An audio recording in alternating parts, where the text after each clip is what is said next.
qu'on retient ce soir, c'est grâce au travail que nous avons fait sur la 5e circonscription depuis Saint-André jusqu'à Saint-Philippe.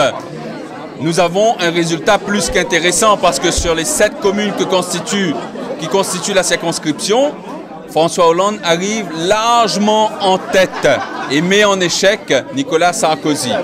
C'est le résultat d'un travail de terrain, d'une présence pendant plus de 3 mois sur la 5e circonscription depuis Saint-André jusqu'à Saint-Philippe.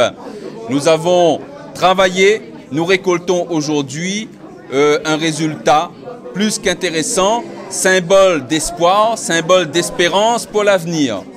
C'est le résultat aussi d'une volonté de changement de la part des Réunionnaises et des Réunionnais de la 5e circonscription.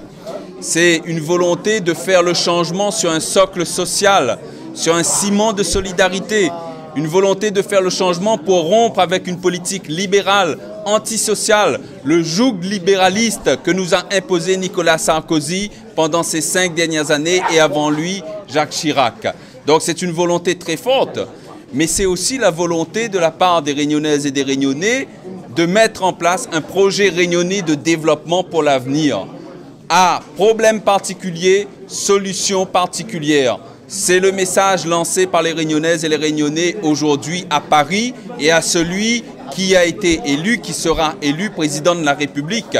Maintenant, il convient de poursuivre cette dynamique de victoire et de changement, la pousser encore plus loin pour concrétiser un projet réunionnais de développement à travers les élections législatives qui auront lieu dans 1 mois et porter la voix réunionnaise la plus motivée possible à l'Assemblée nationale pour sortir du bipolarisme et faire en sorte qu'on puisse faire émerger enfin un vrai projet de développement durable pour l'avenir de notre île.